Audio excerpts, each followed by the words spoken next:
Hey guys, this is Pete Tiger and welcome back to my channel. और आज जैसा कि आप टाइटल देख के समझ ही गए होंगे कि हम अपने चैनल के ऊपर थंडरबोल्ट्स की सीरीज को स्टार्ट करने के लिए जा रहे हैं। अब बेसिकली थंडरबोल्ट्स की सीरीज एक ये बहुत इंपॉर्टेंट सीरीज है हमारी इस पूरी की पूरी हीरोइक एज के अंदर। जैसा कि आप सब जानते होंगे कि थंडरबोल्ट्स पिछले कुछ सालों से मार्वल कॉमिक्स के अंदर हमें नजर आ रहे थे, जहां पे सबसे पहले इनको बैरन ज़ीमो ने बनाया था। लेकिन इनको सबसे ज्यादा हाईलाइट तब किया गया जब सिविल वॉर का इवेंट हुआ और सुपर हीरो रजिस्ट्रेशन एक्ट के लिए जब सुपर हीरोज को पकड़ा जा रहा था तो गवर्नमेंट ने सारे के सारे क्रिमिनल्स को अपने इस्तेमाल में लिया और थंडरबोल्ट प्रोग्राम को दोबारा से इनिशिएट करा। और तब से लेके अब तक थंडरबोल्ट प्रोग्राम चल रहा है, जहां पे हमने उसको सीक्रेट इन्वेजन में देखा, डार्क रेन के अंदर देखा, सीज के इवेंट के अंदर देखा, और उसके बाद हमने देखा था कि किस तरीके से सारे के सारे लोगों को पकड़ के बंद कर दिया गया था और लूक केज को बेसिकली थंडरबोल्ट प्रोग्राम का नया हेड बना दिया गया है। तो अब हम देखेंगे कि किस तरीके से लूक केज इन थंडरबोल्ट्स को लीड करने वाला है, इनके क्या क्या मिशंस और इनके ऑब्जेक्टिव्स होने वाले हैं।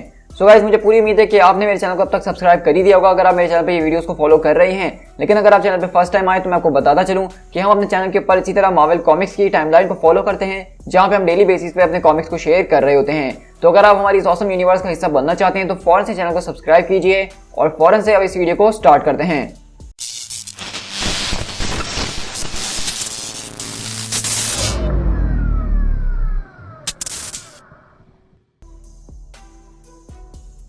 और इसी तरह हमारी शिफ्ट होती है कहानी प्रिजन ड्राफ्ट के अंदर से। अब ड्राफ्ट जो है मार्वल कॉमिक्स के अंदर मैक्सिमम सिक्योरिटी पेनिटेरियरी मानी जाती है, जो कि सारे के सारे क्रिमिनल्स को कैद करके रखता है। और वहीं पे एक आदमी आके बोलता है कि warden excuse me, I believe कि आपके नए प्रिजनर्स आ चुके हैं और मिस्टर केज भी यहाँ पे पहुंच चुके हैं। और हम देख रहे हैं कि यहाँ पे एक आदमी बैठा हुआ है जिसके हाथ की जगह हुक है और वो कहता है कि वेल गिलम, इसके बारे में मुझे पता चल ही गया है, क्योंकि जो नया हमें ट्रांसपोर्ट मिला है वो तो हमें दूर से ही पता चल जाता है।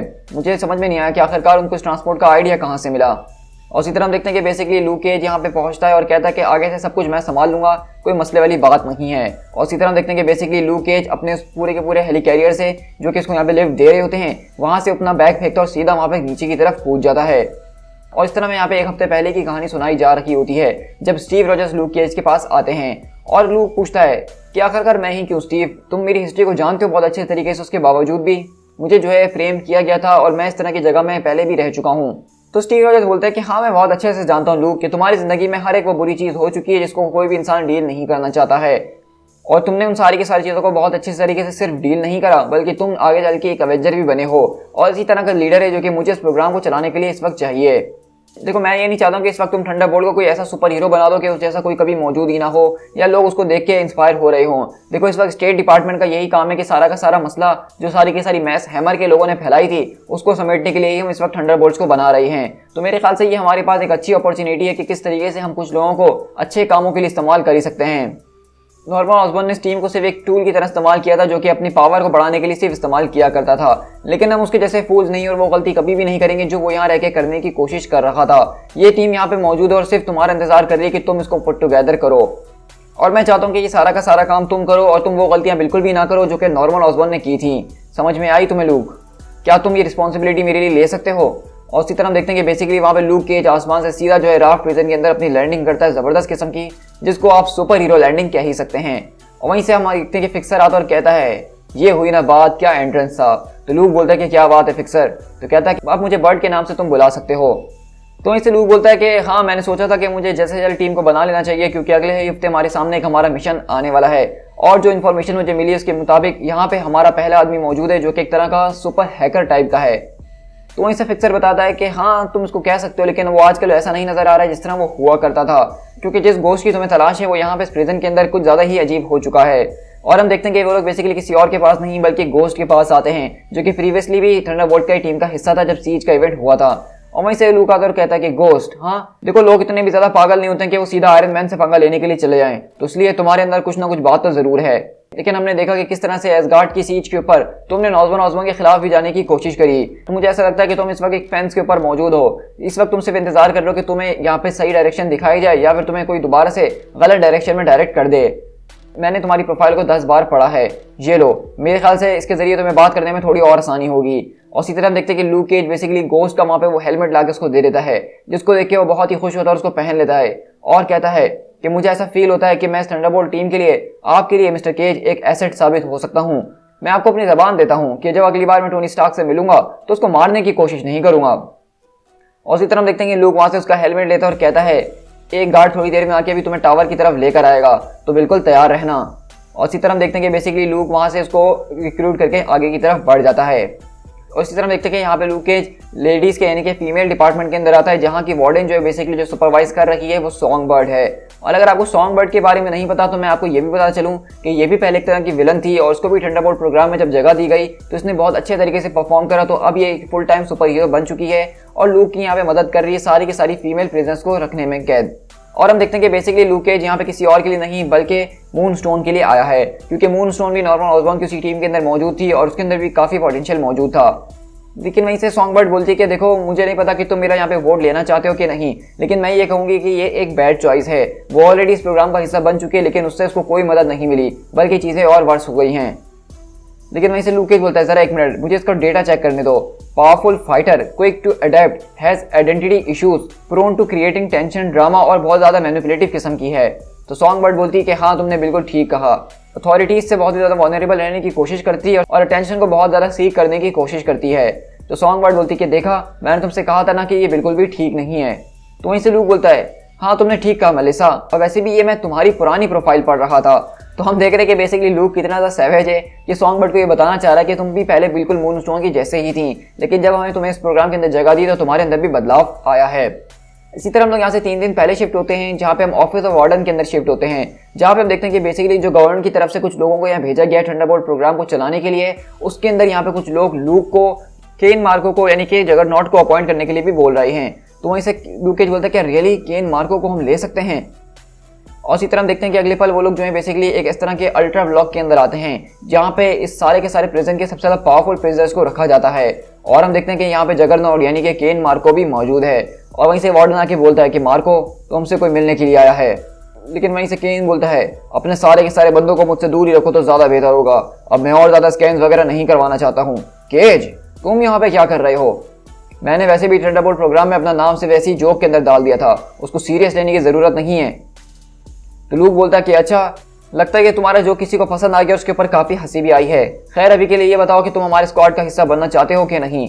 तो जगरनॉट बोलता है कि मैं चाहता हूँ कि नहीं। क्या तुम्हारा दिमाग खराब हो चुका है? मेरा इस सेल में रह रहे कि दिमाग खराब हो रहा है, मैं अपना बहुत ज़्यादा आपा खोने वाला हूँ। अगर तुम मुझे बाहर निकलने का कोई भी मौका दोगे तो मैं तो उसको एक्सेप्ट करूंगा ही ना। और वहीं से हम देखते हैं कि लूक केज को बता रहे होते हैं वो लोग कि कभी कभार उसका दिमाग बिल्कुल एक एंजल की तरह काम करता है और कभी कभार से उसके सर पे खून सवार होता है। और वहीं से हम देखते हैं कि वो बताता है दूसरा आदमी एक तरह की एंटिटी है जो कि इन्फ्लुएंस करने की इसको कोशिश करती है, लेकिन इसको सही तरीके से कहना हमारे बस की अभी बात नहीं है। तो इसे लूक बोलता है कि देखो मार्को मैं चाहता हूँ कि अगर हम मिशन में पहली बार जाएं तो तुम एक थंडरबोल्ट की तरह काम करो। तो वहीं से जगरनॉट बोलता है कि नहीं, मेरी बात ज़रा याद रखना, मेरी बात पे विश्वास करो कि मैं ही वो आदमी जिसकी तुम्हें ज़रूरत है इस टीम के अंदर। तो वहीं से हम देखते हैं कि लूक केज बेसिकली वहाँ पे बोर्ड वालों से मुकाबला करता है और उनसे कहता है कि देखो ये बंदा जो है वो बहुत ही ज़्यादा अपने आप को शाना समझता है और मैं इस वक्त एक ऐसी सिचुएशन में नहीं हूँ क्योंकि हम जिन मिशंस के ऊपर जाएंगे वो काफ़ी ज़्यादा क्रिटिकल सिचुएशंस होंगी और मैं नहीं चाहता कि वहाँ पे कोई इतना ज़्यादा पावरफुल इंसान हमारे हाथों से निकल जाए और मैं उसको ही संभालता फिरता रहूँ। वहीं से लूक केज बोलता है कि देखो मार्को मैं इस बात को बहुत अच्छे तरीके से जानता हूँ कि इस वक्त तुम बहुत ही बुरी हालत के अंदर मौजूद हो, तो इसलिए अगर तुमने मुझे दोबारा से धमकाने की कोशिश करी तो मैं तुम्हें इससे भी छोटे सेल के अंदर घसीट दूंगा। और हम इस बात को बहुत अच्छे तरीके से जानते हैं कि आखिरी बार जब कैप्टन यूनिवर्स से तुम्हारा मुकाबला हुआ था तो तब से तुम्हारी पावर्स ठीक तरीके से काम नहीं कर रही हैं। तो इसीलिए अब मैं बहुत ज़्यादा सीरियसली तुम्हें कह रहा हूँ कि तुम्हें अपना मुँह बंद करना सीख लेना चाहिए। अगर ये सिर्फ मेरा डिसीजन होता तो मैं तुमसे कभी यहाँ पे बात करने के लिए भी नहीं आता। तो केन बोलता है कि अगर ऐसी बात है तो तुम आखिरकार मुझसे बात करने के लिए क्यों आए हो। और इसी तरह देखते हैं कि बेसिकली जब वहाँ पे बोर्ड ऑफ डायरेक्टर्स की मीटिंग हो रही थी थंडरबोल्ट प्रोग्राम के लिए तो अचानक वहाँ पे उन सबको दिमाग के अंदर एक आवाज़ सुनाई देती है कि अगर मैं आपकी इस पूरे के पूरे प्रोसेस के अंदर अपनी थॉट्स को ऐड कर सकूं तो मैं यही कहना चाहूँगा कि केन मार्को को एक अपॉर्चुनिटी की ज़रूरत है, उसको इस अपॉर्चुनिटी से बहुत ही ज़्यादा फायदा ज़रूर मिलेगा। प्लीज़ मेरे हाफ ब्रदर को इस प्रोग्राम के अंदर कंसीडर कीजिए मिस्टर केज, और मैं इसकी पूरी की पूरी रिस्पॉन्सिबिलिटी लेता हूँ। और इसी तरह हम देखते हैं कि बेसिकली चार्ल्स एक्जेवियर ने आके लूक केज से इस बात को कहा था कि केन मार्को को इस टीम में लिया जाए, तभी लूक केज वहाँ पे इसको भर्ती करने के लिए आया है। और वहीं से लूक बोलता है कि किसी ने तुम्हारी सिफारिश करी थी, कोई ऐसा इंसान जिसकी मैं बहुत ही ज़्यादा इज्जत करता हूँ, तुम्हें टावर के ऊपर 4 बजे लेकर आया जाएगा। और इसी तरह हम देखते हैं कि यहाँ पे लूक केज का दोबारा दिमाग खराब होता है और कहता है कि नहीं बस अब बहुत हो चुका है, तुमने मुझसे पहले कहा कि मैं गोस्ट को लूँ, उसके बाद मूनस्टोन को और फिर जगरनॉट को कहा, लेकिन अब ये नहीं हो सकता है, क्रॉस बोन्स हमारी इस टीम में नहीं आ सकता है। क्या आप सब लोग इस बात को भूल चुके हैं कि अभी कुछ टाइम पहले ही उसने कैप्टन अमेरिका को गोली मारी थी। लेकिन इसी तरह हम देखते हैं कि बेसिकली लूक केज यहाँ पे जो है रमलो को थंडरबोल्ट्स के अंदर असाइन करने के लिए आया है। और वहीं से वो बोर्ड के डायरेक्टर्स बताते हैं कि लूक हम इस पूरे के पूरे ग्रुप को जो है बहुत ज़्यादा डायनामिक सोचने की कोशिश कर रहे हैं। अगर हम एक ग्रुप के अंदर ऐसे लोगों को भर्ती कर लें जो कि एक दूसरे से बहुत अच्छी बातचीत रखते हैं, जो कि एक दूसरे के अच्छे दोस्त बन सकते हैं, तो ये ग्रुप उल्टा हमारे ऊपर हावी हो सकता है। तो हमें कुछ ऐसे पोलर ऑपोजिट्स की ज़रूरत है जिनकी आपस में कभी ना बने और वो लोग आपस में ही लड़ते रहे और सिर्फ तुम्हारी सुने। इसी तरह देखते हैं कि बेसिकली क्रॉस बोन्स पूछता है, तो ये बताओ कि मुझे इस टीम के अंदर किसी को मारने को मिलेगा? तो वैसे लूक बोलता है कि देखो 30 मिनट के अंदर तुम्हें यहाँ पे कोई लेने के लिए आएगा और तैयार हो जाना। और इसी तरह हम देखते हैं कि अगले पल यहाँ पे लूक का पुराना दोस्त आता है जो कि जबरदस्त किस्म के आर्मर के अंदर मौजूद है, जिसको वो कहता है ओ गुड टू सी एबे, आई मीन मार्च 4। तो कहता है कि आप मुझे मार्च 5 कह सकते हो क्योंकि मैंने अपने पिछले आर्मर से कुछ ज़्यादा ही अपग्रेड्स वगैरह कर दिए हैं ताकि मैं राफ की सिक्योरिटी को मुकाबला दे सकूँ। और इसी तरह हमें बताया जा रहा था कि किस तरह से एबे जो है वो भी पहले यहीं पे हुआ करता था मौजूद, और वो भी इसी प्रिजन के अंदर था। फिर उसको भी थंडरबोल्ट प्रोग्राम के जरिए जब पूरा का पूरा चांस दिया गया तो वो एक अच्छा आदमी बन सका है और अपना सारा का सारा काम और अपना दिमाग को जो है एक अच्छी चीज़ में इस्तेमाल कर रहे हैं आर्मर्स को बनाने के लिए। तो लूक बोलता कि सच कहूँ भाई तो तुम्हारी डेडिकेशन वो सच में बहुत ही बढ़िया है। इस जगह के अंदर आना, यहाँ पे लोगों के साथ रहना और यहाँ से वापसी जाना और एक अच्छा इंसान बनना, ये वाकई में आसान काम नहीं है। तो वहीं से वो बोलता है कि देखो मुझे तो ऐसा लगता है कि थंडरबोल्ट्स के ऊपर मेरा एक कर्जा है। उन लोगों ने मेरी ज़िंदगी को काम करना सिखाया, मेरी ज़िंदगी को उन्होंने बचाया है और मेरी ज़िंदगी को वापसी ट्रैक पर लाने में भी उनका ही सबसे बड़ा हाथ है। मैं इस बात को जानता हूँ कि सीज के अंदर जो कुछ भी हुआ वो बिल्कुल भी ठीक नहीं हुआ, वहाँ पे बहुत ही ज़्यादा कैजुअलिटीज़ हुई हैं। तो लूक बोलता है कि तुमने बिल्कुल ठीक कहा, मैं यही सारी की सारी चीज़ों को फिक्स करना चाहता हूँ, मैं यही तो करना चाहता हूँ। तो वो कहता है कि देखो लूक, इस बात को याद रखना कि तुम हमेशा सब कुछ फिक्स नहीं कर सकते हो। तो वहीं से लूक बोलता है कि कम ऑन मेरे साथ चलो तो सही, मैं तुम्हें इस टीम की ट्रांसपोर्ट से मिलाता हूँ। वहीं से मार्च 5 बोलता है कि चलो मैं तुम्हें अपनी टीम की ट्रांसपोर्ट से मिलवाता हूँ। तो लूक बोलता है कि अब तुम कर रहे हो ना बात, लेकिन हमें क्या ऊपर नहीं जाना चाहिए था?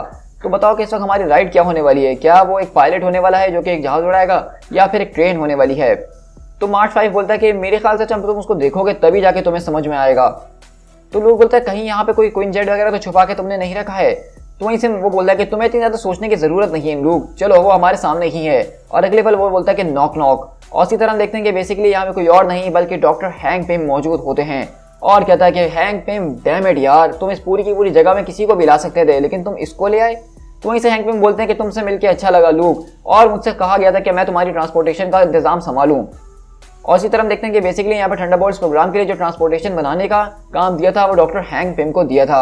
और डॉक्टर हैंक पिम बताते हैं कि किस तरीके से जिस तरह से मैंने अपना इन्फिनाइट मैंशन बनाया था, यानी कि मैं अपने एक दरवाज़ा खोल के दुनिया भर के पूरी यूनिवर्स में कहीं पे भी जा सकता था, तो उसी तरह मैंने तुम्हारी ट्रांसपोर्ट के ऊपर काम करने की भी कोशिश करी।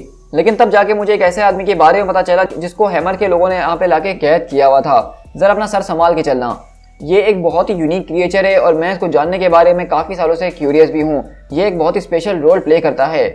और अगले पल हम देखते हैं कि वहाँ पे हैंक पिम एक बहुत ही बड़ी सा वॉल्ट का दरवाज़ा खोलते हैं और लूक बोलता है कि व्हाट द डेविल, आखिरकार ये चीज़ क्या है? Man thing. और हम देखते हैं कि बेसिकली यहाँ पे कोई और नहीं बल्कि मैन थिंग मौजूद है। और वहीं से हैंक पिम बताते हैं, हाँ तुमने बिल्कुल ठीक कहा, हम लोग इसको इसी नाम से जानते हैं लूक, मैन थिंग ही अब से तुम्हारा नया क्वीन जेट है। तो वहीं से लूक केज बोलता है कि तुम्हारा दिमाग खराब हो चुका है हैंक। तो वहीं से हैंक पिम बताते हैं कि देखो अभी कुछ टाइम पहले मैंने इस बात को डिस्कवर करा कि जिस तरीके से मैं अपने टेलीपोर्टेशन टेक को इस्तेमाल कर रहा था वो नेटवर्क जो है पूरे के पूरे नेचुरल वंडर्स के ऊपर मौजूद है। और मैंने ऐसा पता लगाया कि मैन थिंग जो है ठीक उसी जगह पे रहता है और जिस जगह पे मैन थिंग रहता है उसको nexus of time and space कहा जाता है। और जो क्रिएचर इस वक्त तुम्हारे सामने मौजूद है उसका उस जगह के ऊपर रहने से एक बहुत ज़्यादा ज़बरदस्त तरह का कनेक्शन बन गया है। तो देखा जाए तो मैन थिंग एक ऐसा इकलौता आदमी जो कि यूनिवर्स में कहीं पे भी कभी भी पहुंच सकता है और किसी को भी अपने साथ ले जा सकता है। ये जो है पूरी की पूरी चीज़ों को नेचुरली मैनिपुलेट कर सकता है, इसके अंदर हमें कोई टेक इस्तेमाल करने की ज़रूरत नहीं है। और ये चाहे तो अल्टरनेट रियलिटीज़ के दरवाजे भी खोल सकता है। लेकिन मैं एक तरह का इम्प्लांट जो वो बिल्ड कर रहा हूँ जो कि मैं इसके अंदर लगा दूंगा और उसके बाद ये ठीक उसी जगह के दरवाजे खोला करेगा जहाँ पे सिर्फ हम ही चाहेंगे। और इसी तरह देखते हैं कि ये देख के बेसिकली लूक केज थोड़ा सा घबरा जाता है कि बेसिकली कितने खतरनाक इंसान को वो लोग अपनी टेलीपोर्टेशन की तरह इस्तेमाल कैसे करेंगे। लेकिन इसी तरह लूक बोलता है क्या ये बात कर सकता है? तो कहता है कि मैंने इसको आज तक बात करते हुए तो नहीं देखा, लेकिन ये कुछ अलग तरीके से रिस्पॉन्ड ज़रूर करता है। मेरे ख्याल से तुम्हें कोशिश करनी ही चाहिए, ये इतना भी मुख्तलिफ नहीं हो सकता है। तो वहीं से लूक बोलता है क्या ये जब ये पोर्टल वगैरह खोलता है तो उसके अंदर हमें इसको कुछ देना पड़ता है या इसके साथ कुछ करना पड़ता है? तो हैंक बोलता है कि नहीं, हमें कुछ नहीं करना पड़ता, बस इतना ही। लेकिन तो लूक बोलता है कि मुझे लगा ही था कि लेकिन आने वाला है। तो हैंक में बताते हैं कि ये एक तरह का इम्पैथ है, यानी कि लोगों का दिमाग को पढ़ सकता है, उनकी थॉट्स को समझ सकता है। और इस क्रिएचर को एक चीज़ बिल्कुल भी नहीं पसंद कि जब लोग इससे डर रहे होते हैं। इसके अंदर से कुछ अजीबोगरीब केमिकल्स निकलते हैं जो कि खतरनाक हो सकते हैं किसी भी ऑर्गेनिज्म के लिए, यहाँ तक के लिए तुम्हारी जो इतनी ज़्यादा टफ स्किन है उसको भी वो नुकसान पहुँचा सकता है। और इसी तरह लूक बोलता है कि मेरे ख्याल से मुझे इससे मिल लेना चाहिए। हे बिग गाय, मैं जानता हूँ कि तुम यहाँ पे रहना नहीं चाहते हो, लेकिन इसके बारे में कुछ ज़्यादा नहीं कर सकते हैं। आई होप कि हम दोनों एक दूसरे को समझ सकें और एक दूसरे का साथ दे सकें। और इसी तरह लूक अपना हाथ आगे बढ़ाता है और मैन थिंग भी उसका हाथ पकड़ लेता है। तो लूक बोलता है कि आई थिंक वो हमारी बात सुनने लगा है। और इसी तरह हम देखते हैं कि बेसिकली यहाँ पे आफ्टरनून के बाद सारे के सारे उन लोगों को यहाँ पे लेकर आया जा रहा होता है जिसको लूक केज ने रिक्रूट करा था, और सॉन्ग बर्ड यहाँ पे उन सबको लेकर आ रखी है, जिसमें हम देखते हैं कि बेसिकली मार्च 5 और सॉन्ग बर्ड इनके ऊपर नजर रखे हुए हैं। गोस्ट यहाँ पे मौजूद है, क्रॉसबोन्स, जगरनॉट और मूनस्टोन यहाँ पे मौजूद है। और इसी तरह हम देखते हैं कि वो लोग यहाँ पे समंदर के किनारे आके खड़े होते हैं और लूक केज बोलता है ऑल राइट एवरीबॉडी, अब मैं तुम लोग को बता देना चाहता हूँ कि अब से तुम लोग एक टीम हो, एक नई शुरुआत। तुम में से कुछ लोग जो है वो पहले भी थंडरबोल्ट का हिस्सा रह चुके हैं, लेकिन अब तुम्हें इसको मुकम्मल तौर पे भूल जाना होगा, क्योंकि जो तुम लोग पहले करते हुए आए हो अब ऐसा कुछ भी नहीं होने वाला है। हम जो है कुछ ऐसे लोगों से डील करने वाले जो कि बहुत बुरे काम करते हैं, लेकिन हम ये सब कुछ जो भी करेंगे ये एक अच्छे ग्रेटर गुड के लिए करने वाले हैं।